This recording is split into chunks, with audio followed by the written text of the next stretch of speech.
asalaamaaleykum chers internautes ñu ngi leen di nuyu di leen dalal tey ñu ngi dalal ministre Abdou Ndéné Sall nekkoon na fi ancien ministre secrétaire d'État au réseau ferroviaire actuellement moom mooy DG SENTER monsieur le ministre ñu ngi leen nuyu. maa ngi leen di fay Sénégal di leen quand même vraiment di leen sant bu baax parce que dañuy wax la communication ça réduit les incertitudes ku la may nga mën a communiquer ak ñu bari ñu dégg la. rek dina baax dina wàññi quand même incertitude yi am ci affaire yu bari yoo xam ne dina yee nit ñi ci li ñu war a def parce que quand même loolu yëpp ñu ci jublu mooy jàmm ci sax ci jàmm ci ñu mën a tabaxee Sénégal. ok au fait pour avant ñuy dugg ci débat bi est-ce que mën nga ñëwaat tuuti ci SENTER ñu fàttali ni yow yaay DG SENTER donc pour expliquer un peu aux Sénégalais. SENTER mooy société nationale de patrimoine du terre. xam nga Sénégal dafa leb xaalis bu mu lebee xaalis yokk ci moom ci boppam après pour defar TER dañuy wax le train express régional autorail bi nga xam ne dafa war a relier ay régions actuellement dina relier région de Dakar ak région de Thiès en attendant après mu relier yeneen d'autres régions yooyu pour yombal dem ak dikk bi entre vraiment Dakar la capitale et les autres capitales régionales donc bi mu defee loolu nag il faut que patrimoine boobu il faut mu am ku mu ko dénk léegi état bi moom patrimoine terre bi yëpp liñ ci dépensé yëpp muy raay yi muy train yi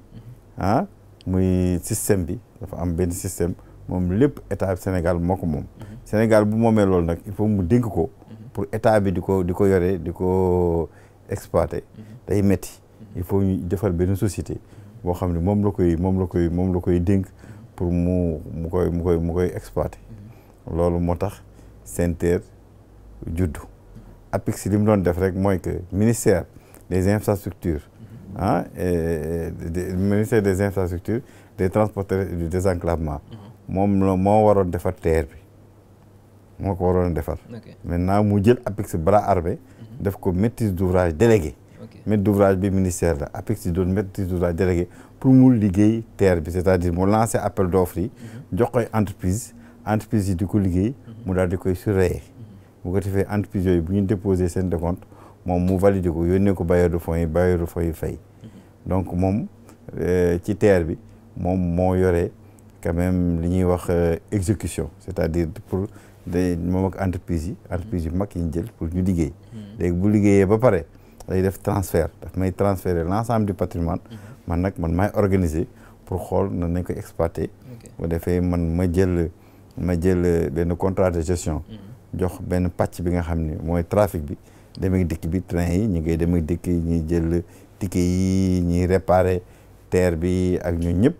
ñooñu man ma jël benn groupement SNCF nga xam ne am nañu expérience bu mag ma jël leen dans un contrat très court bu ko defee ñoom ñu commencé exploiter le temps ñu def transfert de compétence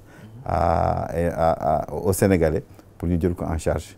plutôt mu am une société nationale d'exploitation du TER bi nga xam ne moom mooy exploiter TER bi. société boobu aussi day ñëw des étrangers ñoom ñooy yor exploitation bi. non on peut pas dire c'est des étrangers. c'est une société SNCF bi nga xam dafa am expérience. dañ koy jox un contrat de gestion. damay externaliser exploitation bi daal ko koy jox.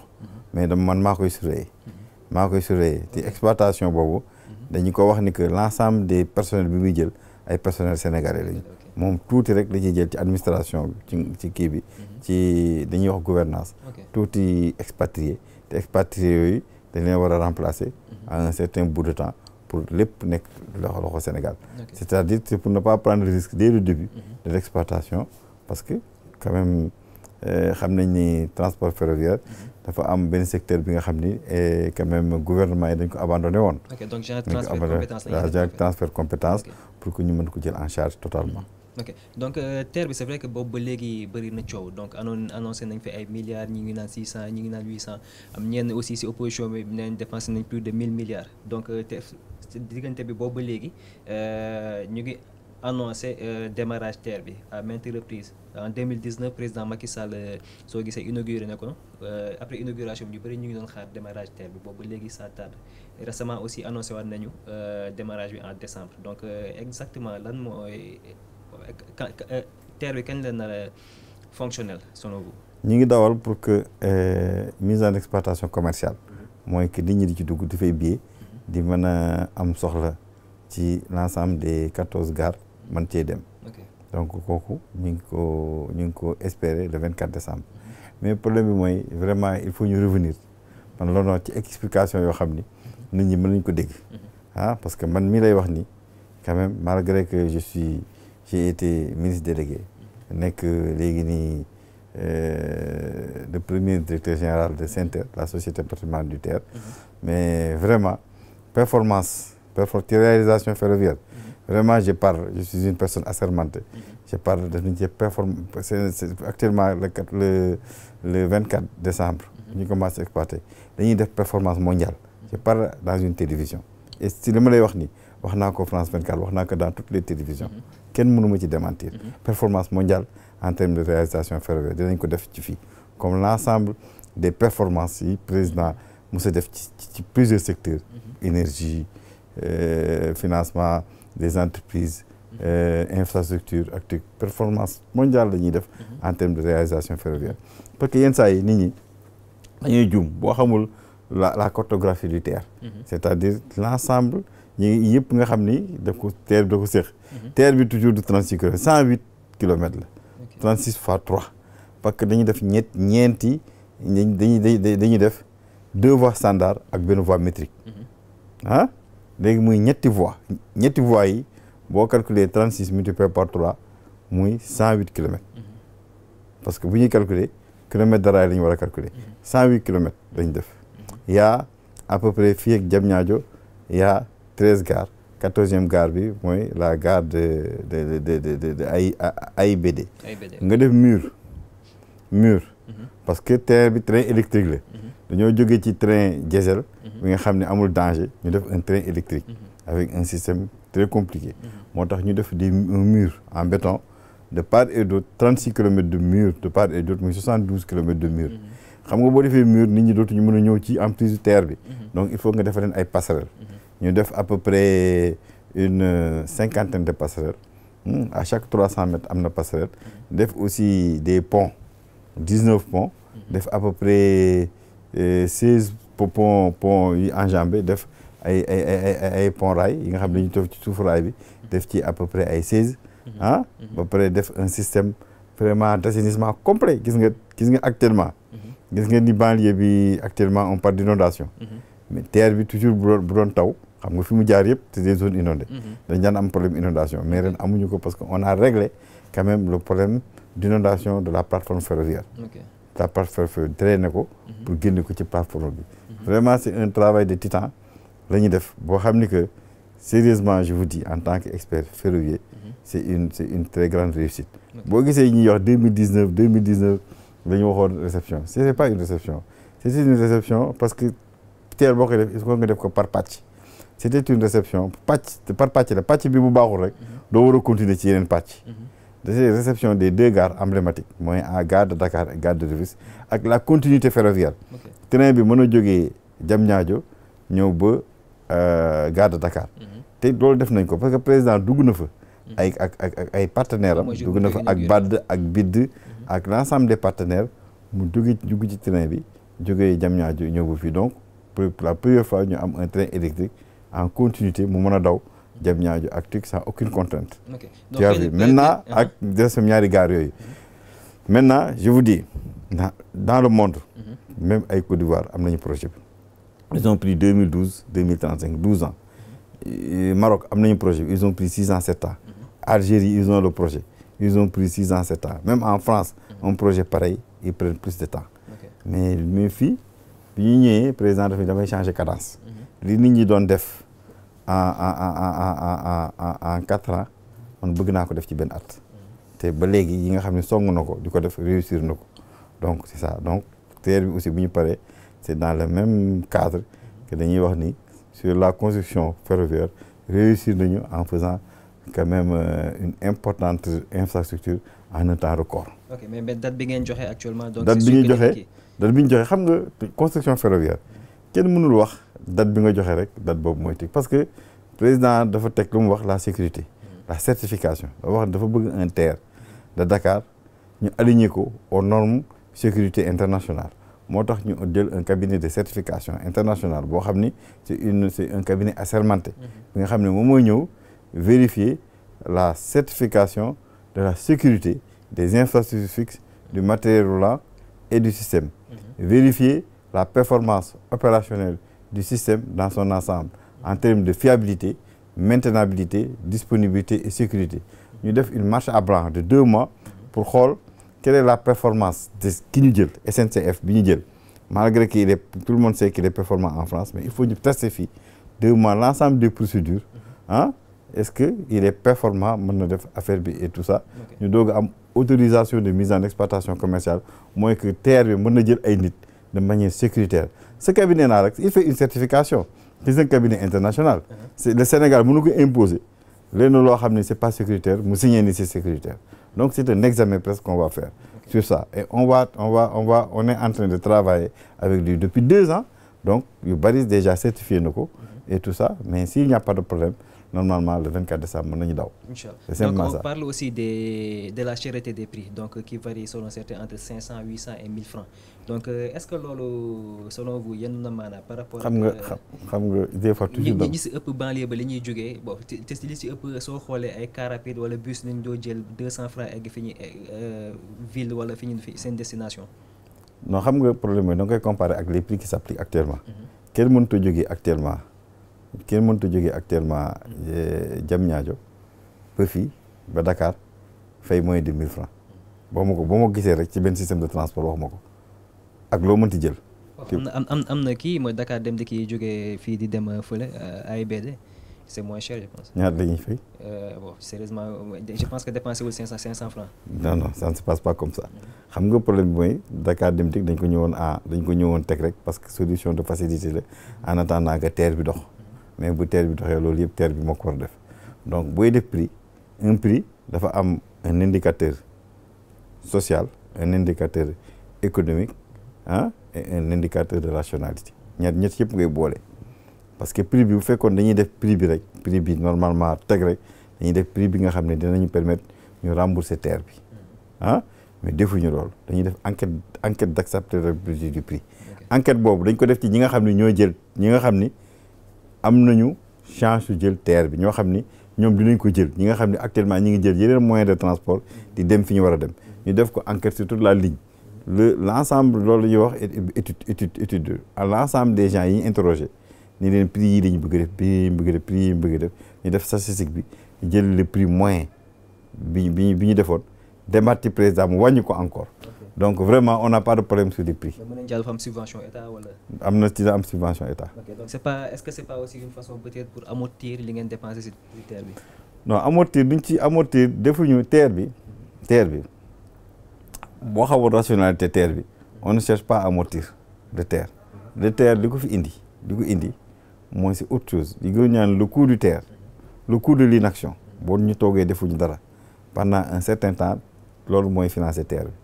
le coût de l'inaction pendant un certain temps financer le TER donc cette phrase boobu rek continuer na wax nañu que la rentabilité économique du TER bu ñu la waxee yaa ngi perte 100 milliards ci xat-xataayu Dakar 100 milliards ci congestion yi dem ak dikk bi kii yëpp xat-xataayu Dakar te xat-xataayu Dakar li ko indi mooy kii bi ca xam nga Dakar transport pendulaire le matin gars yi dañuy ñëw le soir ñu wàcc parce que ñu bari banlieue bi lañ dëkk gis c'est une dorsale ñu ne la boo combiner le TER et le BRT di nga ci économiser lu bari ci perte loolu nga xam ne da nga ko doon perte ci xar-xar Dakar donc le TER vient en complément de l'autoroute à péage pour daal yombal dem ak dikk bi ba pare xaalis boobu ñu doon perte ci xar-xar Dakar ñu wàññi ci lu bari parce que xam nga fi mu ne nii cisaillement yi ñu doon am ci tali yi président def na ay ponts yu bari nga xam ne ci autoroute bi léegi boo ci jaaree da ngay romb amatul benn ñaari oto yu kii dinañ ko def ci pont yu bari ñi ngi def kii boo demee Kër Mbay Fall dem Caaroy def nañu ay pont yi nga xam ni amatul doo ñëw ci ay benn ay foo xam ni tali ñaari tali dañ fay daje nga fay yàgg c'est-à-dire ki nga xam ni moo am route principale bi day dem rek carrément donc yooyu yëpp pour wàññi liñ doon perte ci externalité négative congestion Dakar pour fàttali ni Dakar yaa ngi am boo ko xayma 1/4 4 millions de personnes ñuy dund Dakar xam nga Dakar ci superficie Sénégal lan la 0,3 un quart de la population sénégalaise vit dans une superficie boo xam ne 0 virgule waxuma la 1 virgule sax 0 virgule 25% de la population sénégalaise ñi ngi dund ci 0,3% de la superficie du Sénégal mooy fii Dakar donc il faut que les externalités négatives yi nga xam ni moo causé par la concentration excessive du trafic de la population et des activités 70% des activités ñi ngi Dakar boo bëggee liggéey Dakar ngay ñëw donc moo tax le président mu diagnostiqué boo diagnostiqué dëkk bi mu ni léegi damay def une réforme bu structurelle bu dox ci affaire bi def des projets structurants mooy déjà pôle urbain mu def 3 pôles urbains pôle urbain de Diamniadio pôle urbain de Dagu Xolba pôle urbain de Lac Rose boo defee ay pôle urbain nag il faut nga faciliter entre nga am une liaison entre l'ancienne capitale la capitale la vraie capitale et ces pôles urbains là nga xam ne da nga fay transférer activité pour transférer activité yi président moo jëkk jël exemple jël ministère technique yi nga xam ne dañu amoon fii yëpp mu yóbbu leen fa ñu def un parc industriel def université def salle de conférence Abdou Diouf yooyu yëpp bu ñu ko defee ñooñu ñëpp il faut que nga faciliter dem ak dikk bi donc TER bi day ñëw en complément de l'autoroute à péage pour dem donc loolu moom réglé nañ ko rapidement maintenant ay affaire prix bi ñuy wax ay le coût du TER loolu moom dañ ci c'est-à-dire en fait yenn saa yi man des fois damay naan ñoo ko tey parce que mënoo wax ni que l'opposition amuñu des ingénieurs mënoo wax ni que opposition bi amuñu des personnes yu xam mënoo ko wax loolu mënoo ko wax mais sérieusement des fois quand j'entends des gens parler je me dis que les gens sont soit ils sont dans l'amalgame dans la déformation dans le mensonge même que la vraie réalité parce que boo lancer un appel d'offres dañuy lancer un appel d'offres international parce que bailleurs de fonds yi dañuy financer bailleurs de fonds yi bu ñu la financer da ngay ñaan suñu xaalis da ngay lancer un appel d'offres bu nga xam ni ça couvre le monde ku bëgg a ñëw bi ñu ko lancer il y a 66 entreprises yu ñëw et les meilleurs du monde 11 pays différents entreprises yoo xam ni seen chiffre d'affaires annuel nekk na 2 fois le budget du Sénégal budget du Sénégal ñaata 4 000 milliards ñoo xam ne ay 10 000 milliards 8 000 milliards la ñu am chiffre d'affaires ñu ñëw participer nga tànn ci ñi ko mën def nga jël ki ci gën a moins cher donc tu ne peux pas avoir un autre prix parce que tu as fait un appel d'offres international prix bi moom rek la ñu mënoon a am mënuñu am beneen prix et appel boo defee attribué lot par lot 1 ñu attribué ko Eiffage CSE ak Yapi lot 2 ñu attribué ko quand même ñu attribué ko système bi ñu attribué ko Engie ak Thales loolu yëpp ñu attribué ko gaar yi président ni woon gaar yi comme gaar tabax la rek nañ ko attribué nañ jéem a def un appel d'offres national boo xam ni étranger duñ ci bokk pour ñu attribué ko Sénégalais yi loolu c'est un bon lot ñu attribué ko c'est un lot de au moins 30 milliards ñu appliqué ko Sénégalais yi donc vraiment appel d'offre la un appel d'offre on peut plus parler de prix parce que appel boo subventionné loolu bu nekk da nga ko attribué ki gën a moins cher boo additionné attribution yooyu ñu ngi ci actuellement 780 millions tout confondu avenant ak loo xam ne dañ ko fàtte woon ñu dugalaat ko lépp c'est 780 millions 780 milliards waaw donc vraiment boo ma déggee keneen di wax et puis loolu c'est accessible boo yow mi ci sa bopp boo jëlee www.armp.sn xool l'ensemble des attributions nga additionné ko di nga am prix bi donc vraiment des fois je me dis que nit ñi yenn saa yi ils sont dans l'amalgame dans la déformation dans le truc un appel d'offres international mënoo ciy def dara mënoo ci wax dara mënoo ci prix bi nga xam ne moom la ñu kii bailleurs de fonds yi appel d'offres boobu dañu la laaj dossier yëpp ne la jox ma dossier yi ma xool bu ñu xoolee bu baaxee ñu jox la rapport de non objection mais mënoo Sénégal mënut a nax waa BID nax waa BAD nax AFD ñoo ñëpp mu nax leen def lu ko neex mënu nekk quoi parce que boo lancé avec encore ak les autorités de surveillance des marchés ici ARMP DCMP ñoo ñëpp dañuy jël dossier bi étudier xool ba xam li nga def baax na ñun la baax na wala baaxul bu ne baaxul ñun la ñoom on arrête ba nga def lu baax wala on reprend l'appel d'offres moo tax des fois sérieusement je me disais même que même vous les journalistes war ngeen dem xool quand un problème se passe comme ça ngeen dem xool dem ARMP dem xool documentation bi et puis vous dites que voilà la réalité au moins ça informe la population parce que bu fekkee kii day wax population bi dañuy réer ci wax yooyu dañuy wéer ci wax loolu léegi bu ngeen demee en tant que arbitre ngeen dem ARMP jël l'ensemble des marchés xool marché bi xool l'ensemble des avis de non objection BAD BID AFD xanaa ñun ñoo ñëpp BID qui est une banque islamique nga xam ni la transparence dañ ko teg dañ ko gëm ñoom bu benn entreprise parce que bu fekkee dañ ko joxee mu cher benn entreprise bu gañewul mën nga def recours boo defee recours fii mën nga recours BAD BID boo defee recours BID mais ñoom bu fekkee da ngaa wax dëgg dañuy arrêter marché bi donc sérieusement des fois je me dis que c'est de l'amalgame c'est de l'intoxication c'est des déformations yooyu yëpp pour amate waaw xam nga boo amatul argument waaw c'est de la politique pure et dure mais vraiment vous les journalistes il faut APIX est là c'est lui qui a fait tous les marchés il a le truc et tout ça bu ngeen demee marché yëpp ma leen ko génneel wax leen ko y a vraiment y a pas de souci dans ça. c'est vrai que am na yeneen sujets yi nga xam ne war nañ ci aborder mais pour bañ yàgg ci terre bi tuuti donc peut-être par rapport ak loolu ñu wax peut-être pourquoi pas dekkilaat selon vous donc Dakar Saint-Louis donc soo xoolee parce que Dakar Saint-Louis ligne boobu li ci ëpp da doon dundal yeneen dëkk comme Thiès Louga et cetera te en plus ci gare yi aussi y avait un commerce florissant yi nga xam ne gars yi dañ doon ñëw di fa jaay seen mais xam nga TER bi transport de voyageurs président dafa wax damay def un TER mooy train express régional bu relier ay régions mais vraiment lii dañu nekk ci door bi rek door bi mooy Dakar Thiès Dakar Mbour bu demee Diamniadio dafay apparaître comme un cœur nga xam ne day baat di irriguer ses artères entre Dakar la grande capitale vers les autres régions bu ñu demee ba Diamniadio juñ lay doon beneen bi dem AIBD beneen bi continuer Thiès après nag yeneen yi xam nga un projet boo koy def il faut qu'on am viabilité économique bu ne selon bu fekkee le trajet Dakar Thiès Saint-Louis am na viabilité économique dañuy dem parce que c'est un train express régional boo xam dafa war a mailler Sénégal yëpp fépp fu ñu ko soxla nga xam ni am na une demande c'est-à-dire am na ñu ko soxla pour dugg ci bu def loolu dañ ko fay teg c'est ça le problème donc on est simplement maillage la wax maillage mooy nga lëkkale dëkk yu mag yëpp donc mais un projet existe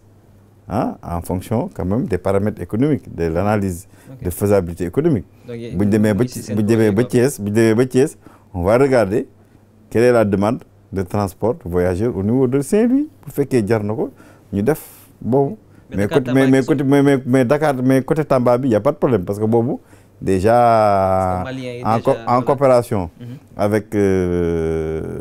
le gouvernement canadien am nañu des opportunités dem ba Tamba en standard donc bu boobaa fi mu ne nii léegi TER bi bu demee ba Thiès mën na dem Tamba sans problème parce que rail bi day exister déjà dans le cadre de Dakar Tamba. ok voilà parce que mais ci seen projet la bokk en fait parce que Dakar Tamba parce que soo xoolee ñu ñëw ci projet la bokk ci problème accident yi donc est-ce que c'est pas une solution aussi comme par exemple camion malien au lieu ñu ñëw ba Dakar di ko jaaree ay Kaolack ak yooyu nga xam ne dañ taxaw Tamba donc de ce fait seen marchandise à travers train bi mun ko andi Dakar wala yooyu. xam nga yenn saa yi même vieux journaliste je dis que il faut ngeen dem PSE mu ko defee ngeen am l'ensemble des projets. parce que loolu président Macky annoncé woon na ko ci bi muy inauguré TER bi mi ngi ci PSE bi l'ensemble des projets mooy maillage ferroviaire fu raay mën a dem rek mu dem fa foo xam ni marchandise bu diis dañ fa war a transporter mooy comme les mines ñu dem fa désenclaver Sénégal oriental ak Casamance ñu dem fa maillage ferroviaire loolu le président wax dans le PSE mais yëpp dañ koy def ndànk-ndànk parce que quand même y a 400 camions yi nga xam ni ñooy dugg Sénégal par jour pour affaire fret bi c'est-à-dire xam nga le Mali ils n'ont pas accès à la mer il faut bu ñu amee marchandise boo xam ne dafa war a jógee Sénégal il faut mu dem Mali 400 camions ñoo koy def par jour 400 camions 55 camions mooy benn train c'est 55 camions léegi boo amee 10 trains yóbbu na 400 camions yooyu 400 camions yooyu on peut les remplacer par 10 trains maintenant comme projet bi un projet binational mooy Dakar Bamako bi il faut ñaari dëkk ñoo ko séq il faut ñu d'accord ñaari dëkk yi pour mën a def affaire bi maintenant comme vous savez tout le monde sait qu'il y a des perturbations au Mali et tout ça maintenant ñun pour ne pas être en retard sur ce projet ñoom ñu ngi aussi def ñoom it ñu ngi def kaay Bamako ñu ngi koy jéem a def di ko jéem a réhabiliter et tout ça ñun léegi ñun ni dañuy réhabiliter ba Tamba def fa au moins un port sec pour que au moins les conteneurs yi nekk fii ñu yóbbu ko léegi ñoom ñiy des ñoo léegi bu ñu defee un port sec léegi boo bàyyee foofu conteneurs yi oto yi ñëw jël ko foofu dem bu ko defee dootuñu dugg ba biir Sénégal ba muy am problème yi yëpp mais nous sommes 2 pays frères loolu yëpp dañ koy waxtaane parce que bu fekkee da nga bëgg un projet dox aussi da ngay waxtaane parce que le Mali c'est des clients ñu ñooy opérer mais le Mali c'est des clients c'est le Mali qui paye c'est-à-dire c'est le Mali boo amee conteneur tant que yóbbuwoo ko ba Mali teg ko fa doo am kenn doo ko fay c'est le Mali qui paye donc yooyu yëpp projet yooyu yëpp dañ ci waxtaan ak le Mali tu as vu que le ministre malien des transports bi ngi fi non am nañ ci yaakaar parce que actuellement c'est un projet lourd aussi Dakar Tamba c'est presque 1900 milliards aussi donc boo xam ni coopération canadienne ni ngi ciy liggéey bon ñu espérer nañu rapidement que accord yëpp ñu signé ko pour ñu mën a commencer projet boobu xam ne c'est un projet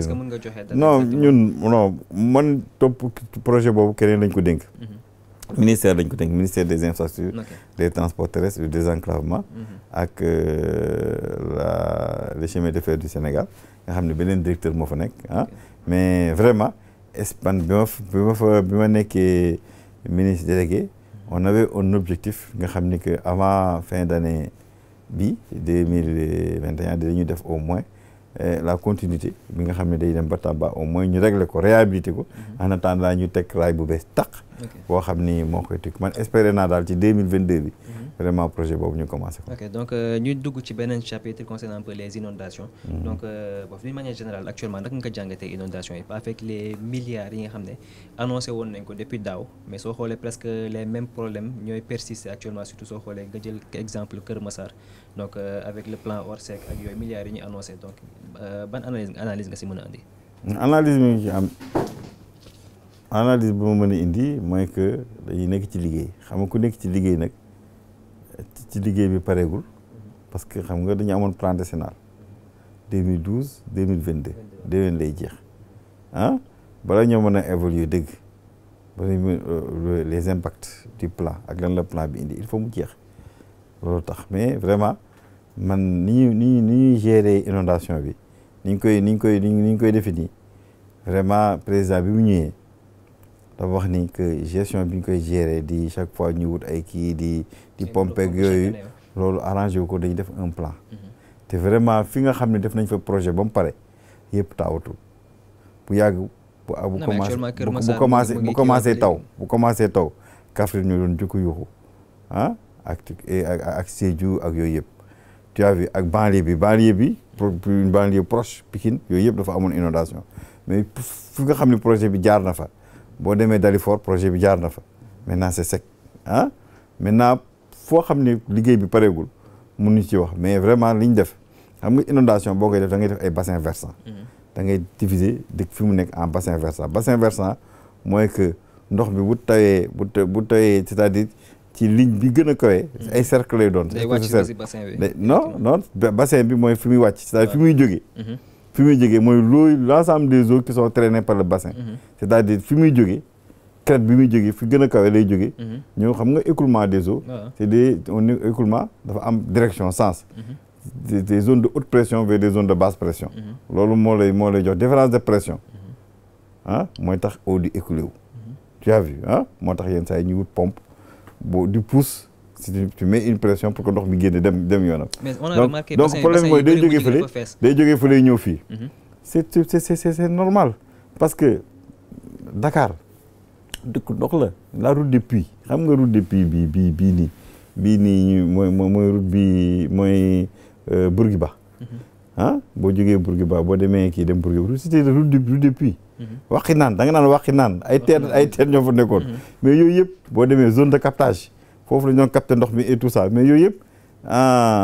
vraiment des décisions d'urbanisation yoo xam ni que waruñu ko woon def gars yi def nañ ko c'est des régimes passés mais il y a la continuité d'État il faut que ñu assumer ko ñu jéem a trouver ay solutions moo tax actuellement ñu def des projets durables mais xam nga nañu la ngeen waroon wax da ngeen waroon dem ci les zones déjà assainies yi nga xam ni projet ba jeex na ngeen xool ba xam problème bi ça persiste wala ça ne persiste pas toutes les zones yi nga xam ni assainiroon nañ ko defoon nañ fa des projets structurants vraiment le problème a été réglé maintenant zone yi nga xam ni que da ngay dem parce que boo réglé benn problème l'eau ça se déplace. day dem boo réglé bii problème par des remblais des déblais des trucs après day avancer feneen. léegi nga dem régler feneen ndànk-ndànk man bala maa nekk di évaluer plan décennal bi il faut mu pare 2022 ñu xool ba xam régler nañu l'ensemble des problèmes mais temps yi yëpp aku yu ñu doon def simplement c'est pour régler quand même problème mu mitit bi dafa métti ñu ngi leen di masa bu baax mititu inondation bi mitit bi muy def ci askan bi pour régler ko en faisant des pompages mais ça c'est des solutions provisoires c'est pas des solutions définitives ces solutions définitives mooy ndox bu taw ñu drainer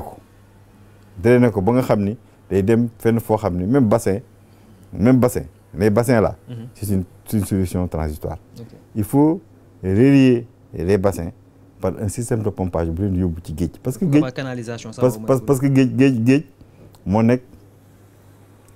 nekk les zones de plus basse pression te wax naa les écoulement day jóg ci zone de haute pression vers les zones de basse pression comme que géej bi dafa am léegi fenn foo xam ne day taa dafa nekk en dessous du niveau de la mer il faut des pompes des tuyaux et des pompes ñu relier bassin yëpp ñu wut mu dem ci géej gi parce que normalement Dakar loolu war na fi yomb xam nga war na fi yomb Dakar géej gi la ko wër te boo demee ba côté Rufisque y a un resserrement donc war nañ ko mën a diviser en deux une partie mooy partie bi dem ay nekk Cambérène kii Kër Massar dem géej bi nekk côté bële beneen bi dem géej bi nekk Bargny ñu diviser ko en deux avec des bassins relier les bassins bu ko defee bassin bu fees rek bu nekkee ci benn crête rek mu am un truc de refoulement mu daal dem ci yeneen kii ñu relier leen. c'est des problèmes yi nga xam ne techniquement ça peut se régler mais assainissement dafa laaj financement bu bari mais nit ñi duñ ko xam nit ñi lu ñuy xool bâtiment bu taxaw kii ko mais l'assainissement da ngay gas ay remblais ay déblais ay trucs loo xam ne da nga koy suul moo tax mu cher man daal bala ma ci wax mooy affaire bi pare 2022 pare ñu xool l'ensemble des travaux qui ont été réalisés et quel est l'impact, quelle est la réalisation. Mais maintenant, léegi quand même, mënuñoo bàyyi nit ñi ci ndox mi. Il faut ñu trouver ay solutions provisoires. Solution provisoire bi ñu am mooy pomper. Xam nga l'État actuellement dans le cadre du plan Orsec, ils ont mobilisé un ensemble important de pompes hydrocureurs ay à peu près 100 pompes 150 hydrocureurs bi nga xam ne mooy pompe ndox yi dans les zones basses di ko yóbbuwaat fenn foo xam ni que nit ñi soxla lañ ko pour dem quoi. donc justement yaa ngi wax waxu. assainissement bi mënoon nañu permettre sax. vraiment le surplus d'eau là surplus d'eau. bi nga xam ne dañ koy am avec les bassins ñu exploiter ko à des fins def vraiment des foo xam ne dañ ko stocké. foo xam ne du gaañ kenn après bu hivernage bi passé ñu soxla ko. vraiment daal di ci mbay mi wala ci mbay mi fay ko ci ndox dañ koy ndoxu taw même bu kii chargé dañ koy traité rek. on fait un traitement ku mën a traité eau de mer ba koy naan. Désalinisation de l'eau de mer ba koy naan. pour traiter loolu c'est facile c'est beaucoup plus facile et c'est moins coûteux. ok donc ñu dugg ci beneen point parce que waxtu mu ngi xaw a xooj tuuti tout à l'heure yaa ngi koy waxu 2022. donc 2022 quand on parle de 2022 ñu ngi xalaat élection locale. est-ce que vous serez candidat à la mairie de Tivaouane. bëgg naa ko mais xam nga candidat à la candidature mais xam nga ñun Benno Bokk Yaakaar dañu ne que président léegi dafa wax ne que ñu déglu ko dootul yàkkati parce que dans 2 semaines au plus tard war nañu parce que il faut déposer les listes 3 mois avant les élections dinañuy déposer les listes donc yàggatul président dina jël décision pour chaque localité ki nga xam ne mooy jiite liste bi parce que président li mu bëgg mooy que Benno Bokk Yaakaar ni ñu ànde woon depuis 2012 ñu continuer ànd noonu donc vraiment c'est pas parce que kii dafa nekk APR ki nekk mais ci Benno Bokk Yaakaar bi on va avoir le meilleur candidat pour teg ko ñun ñëpp ñu jàppale ko mu dem man am naa chance xam nga tax ma am chance ñiy wax ñëpp man rek maa ci mos a diriger élection yi nekk te liste département te liste commune gagné ko man maa ko mos a def man maa nekk candidat 2014 maa nekkoon tête de liste majoritaire bu commune de Tivaouane nekk liste majoritaire bu département de Tivaouane gagné ñaar yëpp bu fekkoon la loi la bi ñu teg temps yi nga xam ni ku raw yaay nekk maire kon maay nekk maire maay nekk président conseil dama ci tànn lu ma neex mais nekkuma maire parce que quand même Tivaouane dafa am réalité la réalité religieuse bon xalif bi moom woo ni ma dama bëggoon nga bàyyi maire bi ma jox ko keneen. ma jox ko actuel maire bi ma jox ko actuel maire bi ay man xale bi mënuma ko bañal dara parce que suñu famille dañu yàgg. wax naa la famille Alhaji Malick sama famille la ñuy fekkoon Tivaouane. sama famille ñoo leen recevoir à Tivaouane. donc ñu jigee trop sëriñ bi nekk sama kilifa bu ma waxee dara dama koy def. mu wax ma ko ma ne ko kon de man de lii ma nekk nii sax ministre moo ma ni woon léegi bàyyil man ma bàyyi parce que sérieusement loolu dama ko doon def rek pour butal njëriñ Tivaouane parce que xam naa ni mën naa ko. mais comme noonu ko xalaatee baax na. mais actuellement on a remarqué actuel maire bi fa nekk ak Diagne Sy ak yow déggoo leen. donc est-ce que non fragiliser au fait seen non déggoo président nee na benn bokk yaakaar benn liste dañuy am. kenn la ñuy am quel que soit alpha président ku mu décidé. ñun ñëpp dañuy ànd. déggoo bi nag dañ koy nit ñi dañ koy wax nii rek mais amuñu benn problème Diagne Sy sama rakk la. xam nga sama rakk la sama papa am na soxna foofu seen kër moo takk rakku papaam. donc xam nga ni kon mënuñoo réeroo wuñu politique bi dafa xaw a politique bu Sénégal dafa xaw a jaxasoo influence mais bi mu jógee sama bureau yàggul vraiment ñu toog fii waxtaan quel que soit alpha on va se retrouver pour que Benno Bokk Yaakaar mooy la majorité présidentielle mu gagné au niveau de Tivaouane. mais est-ce que am ngeen yaakaar Benno Bokk Yaakaar cette année gagné avec la grande coalition qui s'annonce entre Sonko Karim Wade même PUR actuellement ñu ngi annoncé seen candidature mairie Tivaouane ak Pastef ak Khalifa Sall donc grande coalition boobu est-ce que du leen poser problème au niveau de Tivaouane. non du ñu poser problème au niveau de Tivaouane parce que Tivaouane xam nga Tivaouane bu ñu fekkoon si on était un peu organisé même du am compétition. dañu koy def comme Touba rek on a une liste boo xam ne tous les hommes yi bëgg un changement radical au niveau du Tivaouane ñu ànd def un programme ku mu waxtaane ko teg ko jiital kenn surveiller ko mu daal di def programme boobu parce que Tivaouane a besoin de ça. Tivaouane a besoin de ça parce que compétition bi en fin de compte toujours depuis au moins les 5 derniers maires. gars yi dañuy sonn rek toujours compétition de politique mais en fin de compte c'est le choix du marabout qui passe. donc vraiment moo tax ma ne yenn saa yi est-ce que ce serait plus facile que ñun ñëpp ñu ànd def benn xam léegi kii moo xam comme xawoon ci sport bi lan la woon kii compromis lan la ñu waxoon ci sport bi. comme loolu ñu def noonu.